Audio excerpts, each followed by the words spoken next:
there's so much bad advice out there, and there's so many people that look at music as an untapped market for whatever bullshit they have to sell, right? All the tech companies also that are infiltrating the industry. The tech companies that are just giving us awful products, besides Samply, shout out to Samply, and all of the producer life coaches, business coaches, all that stuff that just give awful regurgitated sales advice that you can get if you worked at a used car lot for a month. Which Josh did. Which I did, and I was able to confirm this, that all that money I paid was for nothing. And so it's really cool, having somebody like you where it's not like, oh yeah, like I always wanted to do this thing, and then because of so and so I ended up working in music. It's like I worked in music, I ate shit, and then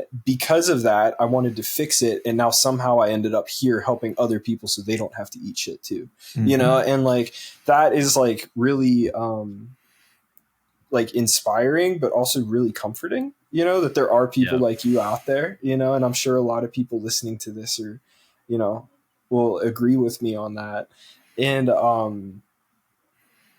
lost my train of thought 100%. No, I mean, that's a fair, go ahead. Let me add to that, because I think this is something that we should discuss, because so what I do is quite rare in the industry because it's not normalized, which I'm hoping to normalize, is talking about money, but also talking about personal finance. We typically only talk about like business. And so one thing I want to really highlight is when you're talking about all this advice out there that's really bad.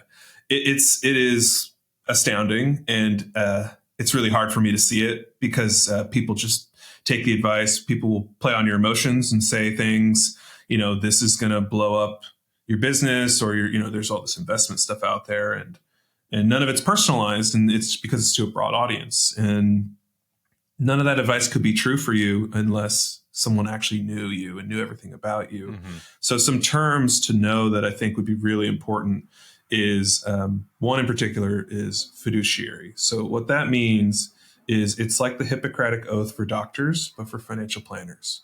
So doctors say, I'm always going to try to save your life, right? And keep you healthy whenever I'm helping you at all times. Fiduciary just means, as a financial planner, that any advice that I give is always in your best interest, 24/7, no matter what.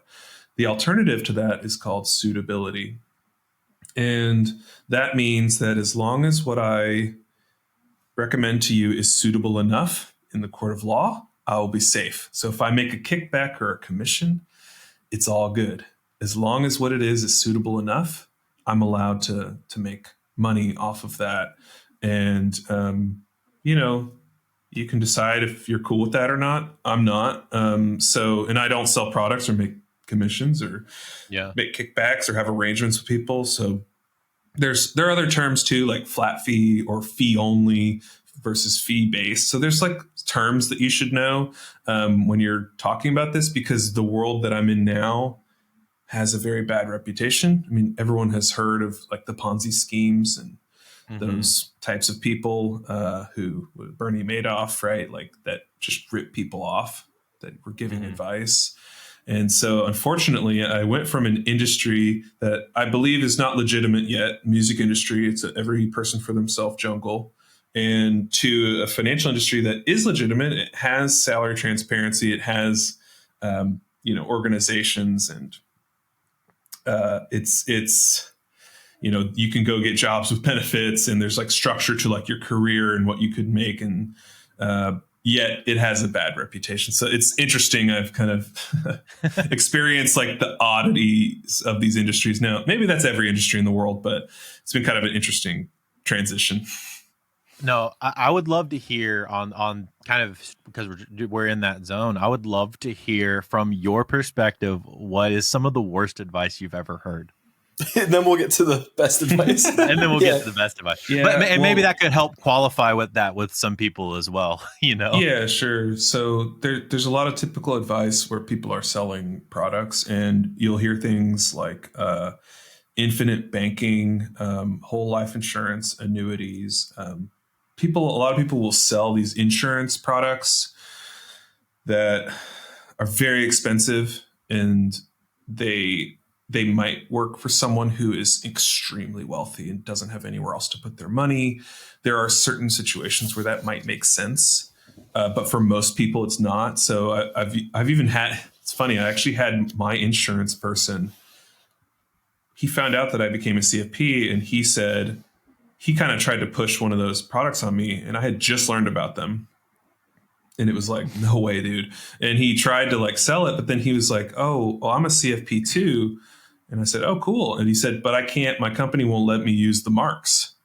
Well, that means he's not a fiduciary. He's not allowed to actually act as someone who works in your best interest. So he can't use this designation that he has, which is a red flag, right? And so there are a lot of products like that. There's a lot of like, anytime you hear some sort of something that sounds like a get rich quick scheme, or just something that sounds too good to be true, it's likely the case, because with money, there are ways to get rich quick. But in my experience, that's from you doing something of value in the world, not from taking advantage of like a loophole in the system. Usually wealth is accumulated over a long period of time. So if you're familiar with compound interest, it's a curve that happens as if you keep contributing to your savings and it grows over time. It looks like a flat line for a long time, like years. But then in year 10, year 15, 20, 30, that line starts to shift upward, but you have to wait a long time. Yeah. And then in those later years, your money's compounding like crazy. And that's really the way to build wealth. It's like slow and steady. Just keep doing what you love and keep setting money aside and just live a normal life. And so I don't have like specific advice, because I actually don't really consume hardly any content. And if I ever see stuff like that, I block it or restrict it or whatever. So no, there's plenty.